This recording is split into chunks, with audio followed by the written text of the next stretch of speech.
नमस्कार, NB news देख रहे हैं आप। मैं हूं आपके साथ पल्लवी राजपूत और हमारे खास कार्यक्रम हरियाणा चौपाल में आप सभी का स्वागत है। और चलिए अब रुख कर लेते हैं खबरों का। हरियाणा के मुख्यमंत्री मनोहर लाल खट्टर ने प्रदेश के मान्यता प्राप्त मीडिया कर्मियों को बड़ी सौगात दी है। हरियाणा सरकार मीडिया कर्मियों को सरकारी कर्मचारियों के समान स्वास्थ्य बीमा सुविधा का लाभ प्रदान करेगी। मुख्यमंत्री ने आयुष्मान भारत बीमा योजना और अन्य स्वास्थ्य बीमा योजनाओं की समीक्षा बैठक के दौरान कर्मचारियों और पेंशनर्स को भी स्वास्थ्य बीमा योजना में कैशलेस सुविधा प्रदान करने के निर्णय को भी हरी झंडी दी है। समीक्षा बैठक के दौरान हरियाणा के स्वास्थ्य मंत्री अनिल विज वीसी के माध्यम से जुड़े। बैठक में आजाद हिंद फौज के सेनानियों, आपातकाल के दौरान जेल में रहे लोगों, हिंदी आंदोलन में शामिल रहे लोगों और द्वितीय विश्व युद्ध के बंदियों और उनके आश्रितों को भी सरकारी कर्मचारियों की तर्ज पर कैशलेस स्वास्थ्य बीमा योजना का लाभ देने का निर्णय लिया गया। मुख्यमंत्री ने कहा कि विमुक्त घुमंतु जाति मुख्यमंत्री परिवार समृद्धि योजना के लाभार्थियों और निर्माण कार्य में लगे श्रमिकों को भी आयुष्मान भारत बीमा योजना में कवर किया जाएगा।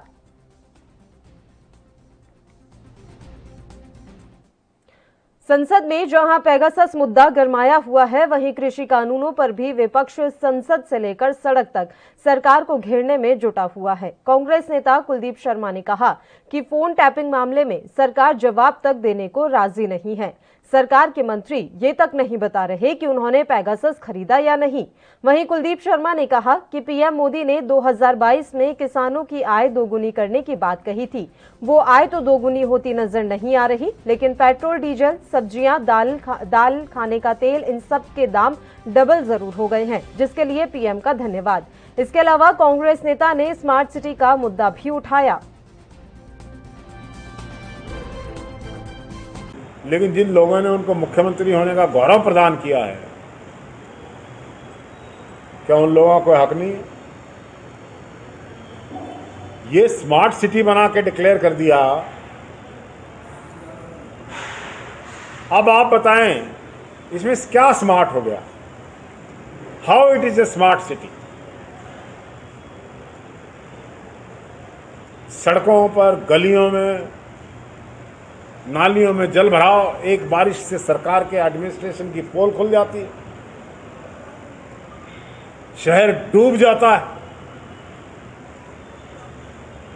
मेन होल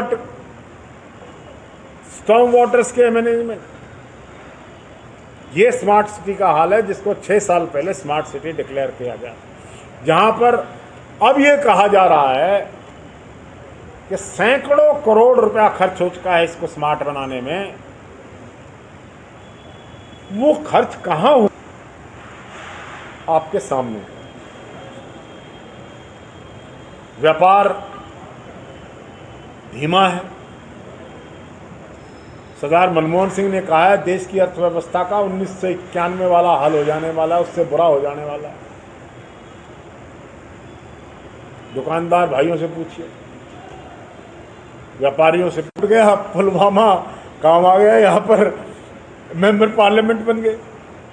जो म्युनिसिपल कमिश्नर नहीं बने वो member parliament. Punjab Haryana high court ने हरियाणा सुपीरियर जुडिशियल सर्विस के 9 अधिकारियों का तबादला और नियुक्ति आदेश जारी कर दिया है। आदेश के अनुसार 2 एडिशनल डिस्ट्रिक्ट एंड सेशन जज को डिस्ट्रिक्ट एंड सेशन जज बनाया गया है।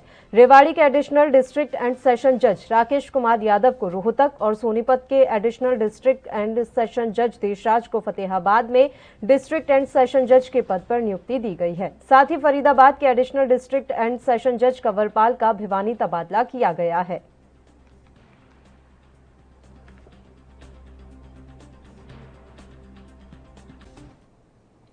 बुलेटिन में फिलहाल वक्त हो चला है एक छोटे से ब्रेक का। आप बने रहिए हमारे साथ।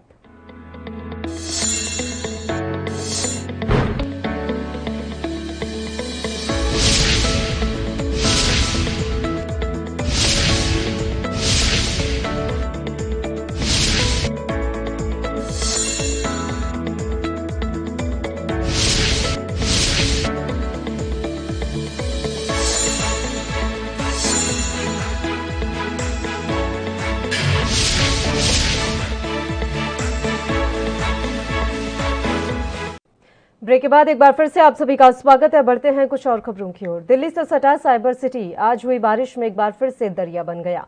मंगलवार सुबह जरा सी बारिश के बाद गुरुग्राम के पौष इलाकों में जमकर जल भराव हो गया। हालात ये हो गए कि गोल्फ कोर्स रोड पर सबसे महंगी सोसाइटी मैग्नोलियाज के बेसमेंट में पानी भर गया। करोड़ों रुपए की गाड़ियां पानी में डूबी नजर आईं। सुशांत लोक, golf course extension road, sector 29, सोहना रोड, पालम विहार, घाटा गांव पूरी तरह जलमग्न नजर आए। वहीं पालम विहार और घाटा गांव में तो घरों के अंदर तक पानी पहुंच गया, जिससे लोगों को खासी परेशानियों का सामना करना पड़ा। सुशांत लोक इलाके में कमर तक पानी भर गया, जिसमें लोगों को तैरकर निकलना पड़ा। इस दौरान गुरुग्राम नगर निगम की डिप्टी मेयर सुनीता यादव के पति अनिल यादव सड़कों पर पानी को रोकते हुए नजर आए। जहां सड़कें दरिया बनी हुई हैं, उनका कहना है कि ये गुरुग्राम नगर निगम के अधिकारियों का निकम्मापन ही है कि गुरुग्राम में जरा सी बारिश में हर जगह पानी भर जाता है, जिसकी वजह से लोगों को परेशानी उठानी पड़ती है। बता दें कि बरसात होने के 7 दिन बाद बसई वाटर ट्रीटमेंट प्लांट में निर्मित सरकारी आवास से अब तक पानी नहीं निकला है। इस सिलसिले में सोमवार दोपहर को हुड्डा ज्वाइंट एक्शन कमेटी का प्रतिनिधिमंडल HSVP एडमिनिस्ट्रेटर से मिला। उन्हें ज्ञापन देकर पानी निकासी की व्यवस्था करवाने की गुहार लगाई।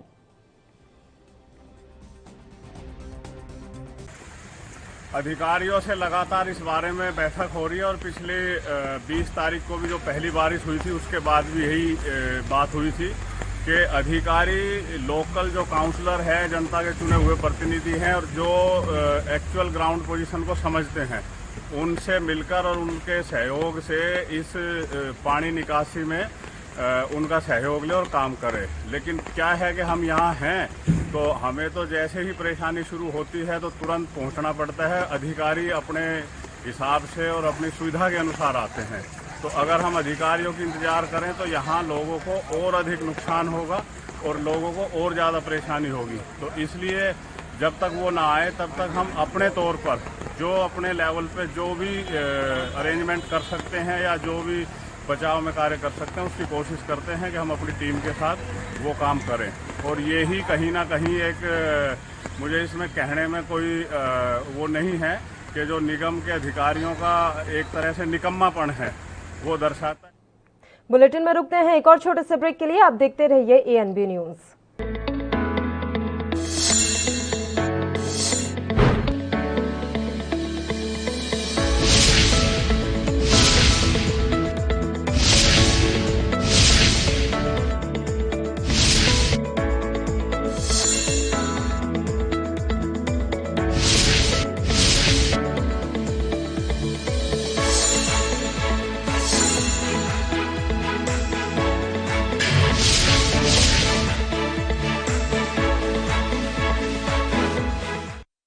ब्रेक के बाद एक बार फिर से आप सभी का स्वागत है। रुख करते हैं कुछ और खबरों का। हरियाणा सरकार की महत्वाकांक्षी जीवन रेखा योजना, जिसने आज नेशनल वायरल हेपेटाइटिस प्रोग्राम का रूप ले लिया है, उसके काफी सार्थक परिणाम निकलकर सामने आ रहे हैं। प्रतिदिन अनेकों पीलिए और काले के मरीजों को नया जीवन दान दिया जा रहा है, वह भी बिल्कुल निःशुल्क। इसी की जागरूकता फैलाने के उद्देश्य से हर वर्ष 28 जुलाई को विश्व हेपेटाइटिस डे मनाया जाता है। हरियाणा सरकार ने भी इस वर्ष कोविड नियमों के तहत इसको मनाने के लिए आदेश हर जिले के सिविल अस्पतालों में और मॉडल ट्रीटमेंट सेंटर गैस्ट्रोएंट्रोलॉजी को दे दिए हैं। इसके तहत स्क्रीनिंग और जागरूकता कैंपों का आयोजन और पंपलेट बांटे जाएंगे। हरियाणा सरकार की सबसे महत्वाकांक्षी योजना है जीवन रेखा, जिसको सेंटर के लेवल पे अपना के national viral hepatitis control programme का नाम दिया गया है। इसी के उपलक्ष्य में 28 जुलाई को पूरे विश्व में काला पीलिया दिवस मनाया जाता है, जिसको हम वर्ल्ड हेपेटाइटिस डे बोलते हैं। इसका मेन मकसद होता है मरीजों में, नॉर्मल समाज में इसके प्रति जागृति फैलाना, ताकि कम से कम लोग इस बीमारी को ग्रहण करें और जिसमें मान लो हो गई है उसको तुरंत इलाज मिले। बड़े हर्ष के साथ बताना चाहता हूं आपको कि हरियाणा सरकार निःशुल्क इलाज पूरे भारत में कोई भी मरीज हो उसको हेपेटाइटिस बी का, सी का निःशुल्क इलाज प्रतिदिन हर जगह सिविल हॉस्पिटल पूरे हरियाणा में तथा रोहतक पीजीआई सेंटर के अंदर मिलता है। इसकी कोई वेटिंग लिस्ट नहीं है। हरियाणा सरकार एक मरीज के ऊपर हजारों रुपए उसके बचा रही है और अब तक हजारों मरीजों को नया जीवन दान दे चुकी है। हरियाणा, हिंदुस्तान या पूरे विश्व में लीवर के 3 ही प्रमुख कारण खराब होने के, जिसके अंदर शराब, मोटापा और काला पीलिया है। बहुत जरूरी है हम अपने लीवर को स्वस्थ रखने के लिए। महिला सशक्तिकरण के बावजूद महिलाओं के प्रति अपराध का ग्राफ निरंतर बढ़ता जा रहा है। रेवाड़ी के कोसली थाना क्षेत्र की एक लड़की ने पुलिस को दी शिकायत में बताया कि वह जब अपने घर जा रही थी तो बीच रास्ते में एक शख्स उसे मिला, जिसने उसे अपनी गाड़ी में लिफ्ट देने के बहाने कुएं पर ले जाकर जबरदस्ती दुष्कर्म किया। लड़की की शिकायत पर कोसली थाना पुलिस ने धारा 376, 366 समेत अन्य धाराओं में मामला दर्ज कर अग्रिम जांच शुरू कर दी है। वहीं पुलिस का कहना है कि पीड़ित युवती का मेडिकल परीक्षण कराकर जांच की जा रही है। जल्द ही आरोपी को गिरफ्तार कर न्यायालय में पेश किया जाएगा। ये है कि दिनांक 18/7/2021 को मेरे को हितेश नाम का लड़का अपनी गाड़ी में बैठाकर ले गया, कुएं पर ले गया और मेरे साथ बलात्कार किया, जिसकी शिकायत मिलने पर धारा 376, 366 आईपीसी के तहत मुकदमा दर्ज कर दिया गया है। तफ्तीश जारी है। आरोपी को जल्दी ही गिरफ्तार करके पेश करते हैं। हरियाणा के रोहतक में उपायुक्त कैप्टन मनोज कुमार ने कहा कि हमें सभी स्वतंत्रता सेनानियों और वीर सपूतों की कुर्बानी को हमेशा याद रखना चाहिए, जिसकी बदौलत आज हम खुली हवा में सांस ले पा रहे हैं। हर देशवासी भारतीय फौज को पूरा सम्मान दे और सेवानिवृत्त सैनिकों का हमेशा आदर करें। उन्होंने कहा कि यदि कोई सैनिक या सेवानिवृत्त सैनिक किसी कार्यालय में किसी कार्य से आते हैं तो उन्हें पूरा मान सम्मान दिया जाए। समाज में सेवानिवृत्त सैनिकों को पूरा आदर मिलना चाहिए। कि हम आज जैसे खुशहाल हैं, आज़ादी की हवा में सांस ले रहे हैं, हमारे परिवार, रिश्तेदार, मित्र सब लोग सकुशल हैं, वो इन्हीं वीरों और शहीदों की बदौलत है। और ये मौके अक्सर ऐसे आते हैं और चले जाते हैं और लोग उसको एक मात्र फॉर्मेलिटी सी समझ के और थोड़ी ही देर बाद उसको भूल जाते हैं। मेरी ये इल्तिजा है सब लोगों से कि वो इस चीज़ को ज़रूर याद रखें कि आज वो जो इतनी खुशहाली की अवस्था में जी रहे हैं, जो खुली हवा में सांस ले रहे हैं, वो सिर्फ़ और सिर्फ इन्हीं वीर सपूतों की बदौलत है, जिन्होंने हमें ऐसे खुशहाल रखने के लिए, सुरक्षित रखने के लिए, आज़ाद रखने के लिए अपनी जान दे दी। हमें उस कुर्बानी को कभी नहीं भूलना चाहिए। हमें उनके प्रति कृतज्ञ रहना चाहिए, हमें उनका सम्मान करना चाहिए और अपनी फ़ौजों को भी हमें सम्मान देना चाहिए। और जितने भी फ़ौज से जुड़े हुए लोग हैं, मैं ये आह्वान करता हूँ सभी सरकारी महकमों से भी आज और सभी आमजन से भी कि फ़ौजी लोग जब रिटायर होकर आ जाते हैं, उनको तरह तरह की समस्याओं का सामना करना पड़ता है। बुलेटिन में रुकते हैं एक और छोटे से ब्रेक के लिए। आप देखते रहिए ANB न्यूज़।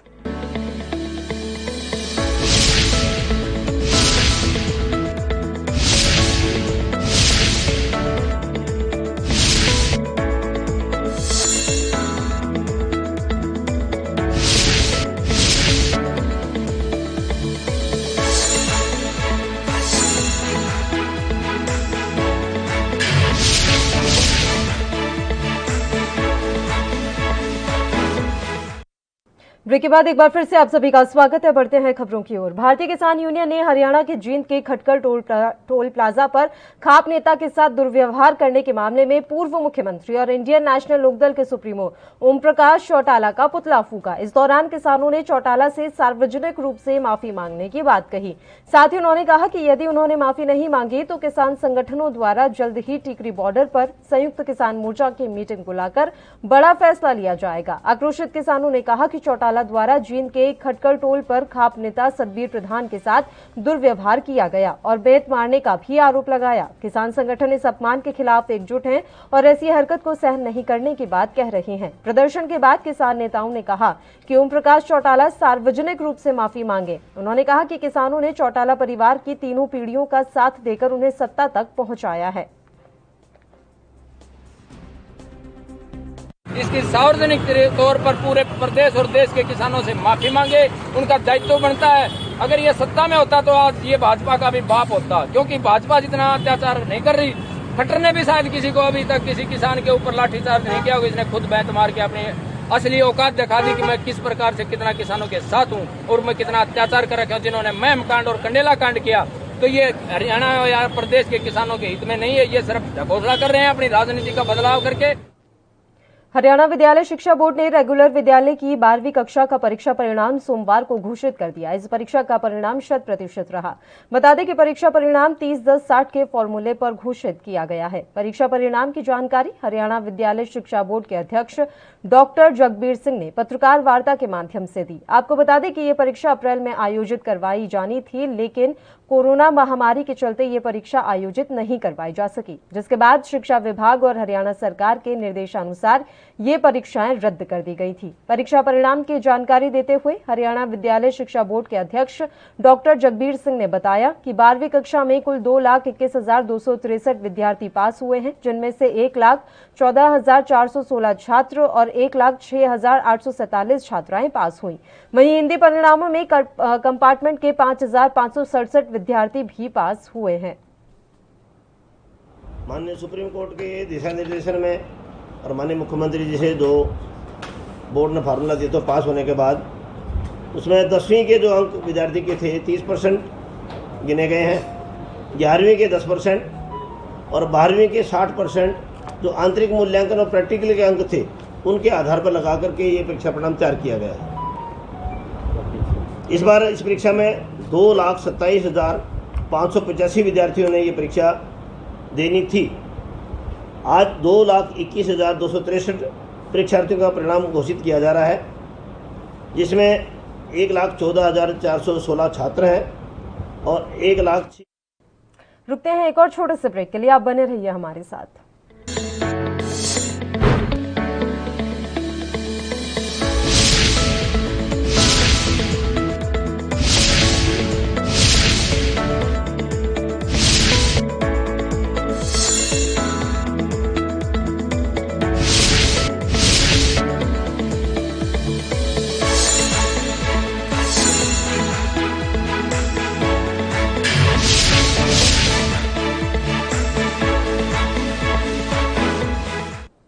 ब्रेक के बाद एक बार फिर से आप सभी का स्वागत है। रुख करते हैं कुछ और खबरों का। हरियाणा के भिवानी में देश की रीढ़ को नशे के चंगुल से बचाने के उद्देश्य से भिवानी के पहलवान विजेंद्र सिंह द्वारा पिछले लंबे समय से शक्ति प्रदर्शन किए जा रहे हैं और युवाओं को नशे से दूर रहने के लिए प्रेरित किया जा रहा है। इसी के तहत पहलवान विजेंद्र सिंह द्वारा शक्ति प्रदर्शन कर golden book of world record में नाम दर्ज करवाया गया। इस दौरान पहलवान विजेंद्र सिंह को हथौड़ों की 300 वार सहने का टास्क मिला था, जिस टास्क का पार करते हुए पहलवान ने 1550 का सबसे अधिक का रिकॉर्ड बनाया, जो कि विश्व भर में सबसे अधिक रहा। इस मौके पर डीएसपी वीरेंद्र सिंह ने कहा कि पहलवान विजेंद्र सिंह ने पिछले काफी लंबे समय से एक अच्छा अभियान चलाया हुआ है, जिस अभियान का परिणाम उन्हें आज मिला है। उन्होंने कहा कि पहलवान विजेंद्र सिंह ने बेहतरीन शक्ति प्रदर्शन का परिचय देते हुए जता दिया है कि नशे से दूर रहकर व्यक्ति कितना ताकतवर और साहसी बन सकता है।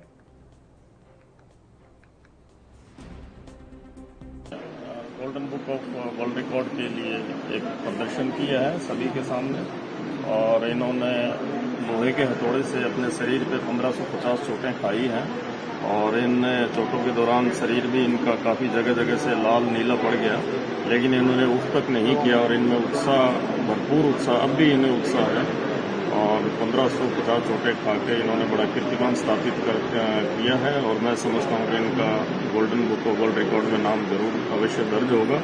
और पहले भी इन्होंने बड़े सराहनीय और अच्छे कार्य किए हैं। इन्होंने युवा पीढ़ी के लिए प्रेरणादायक हैं।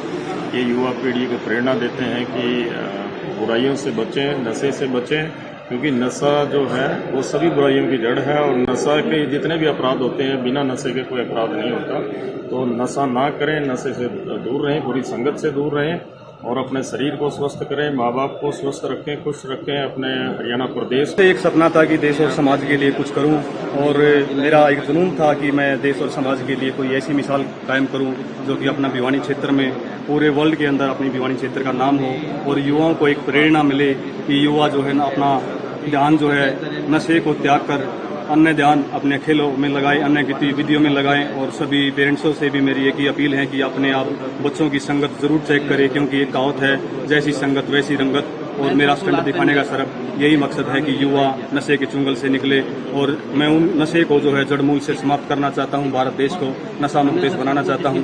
Golden book of world record में मेरा चयन हुआ था सर। मेरे को 300 हथौड़ों का टारगेट दिया हुआ था, क्योंकि विश्व के अंदर पहला मैं ऐसा शख्स हूं जिन्होंने गोल्डन बुक ने ये बताया है कि आज तक कोई ऐसा शख्स नहीं आया है जो कि आप पहले हो, और मेरे को 300 हथौड़ों का ही रिकॉर्ड दिया था। इसमें कोई टाइम और समय की पाबंदी नहीं थी। मैंने आप सभी के आशीर्वाद से और सभी के सहयोग से मैंने हरियाणा के चरखी दादरी के वार्ड 11 स्थित वाल्मीकि नगर मिनी पार्क का जीर्णोद्धार कार्य अधर में लटकने से लोगों में रोष है। स्थानीय लोगों का कहना है कि 10 महीने पहले काम शुरू हुआ था, जो कुछ दिन बाद ही बंद हो गया। 10 लाख से पार्क का जीर्णोद्धार होना है, लेकिन एजेंसी काम को आगे नहीं बढ़ा रही है। लोगों का कहना है कि इसके चलते वो पार्क जैसी मूलभूत सुविधाओं से वंचित हैं। वहीं नगर परिषद अधिकारियों का कहना है कि कोरोना काल के चलते पार्क का निर्माण कार्य बंद करवाया गया था और जल्द ही दोबारा से कार्य शुरू करवा दिया जाएगा। वहीं पूर्व पार्षद विनोद का कहना है कि मिनी पार्क का जीर्णोद्धार कार्य 10 महीने पहले शुरू हुआ था। 2 महीने के बाद ही काम अधर में रोक दिया गया था, जिसके कारण वार्ड 11 और आसपास के लोगों को मिनी पार्क की सुविधा का लाभ नहीं मिल पा रहा है। नगर परिषद अधिकारियों को जल्द काम शुरू करवाना चाहिए। वाल्मीकि पार्क के बारे में मैं बताना चाहूँगा कि हमारा 10 लाख का टेंडर हो चुका था। नगर परिषद ने इसको रोक रखा है। क्या कारण है? हमने कुछ दिन पहले भी कार्यकारी नगर परिषद की अधिकारी को, जो नई मैडम आई हुई है, उसको हम ज्ञापन दे के आए थे। उन्होंने हमारे को आश्वासन दिया था कि बहुत जल्दी काम शुरू करा दूँगी, क्योंकि इसकी दुर्दशा बहुत खराब हो चुकी पार्क की। यहाँ ठीक कराने वाली नगर परिषद ने कोई काम नहीं कराया। और इसी के साथ हरियाणा चौपाल में फिलहाल के लिए इतना ही। मुझे दीजिए इजाजत। देश प्रदेश के तमाम ताजा खबरों के लिए आप देखते रहिए ANB न्यूज।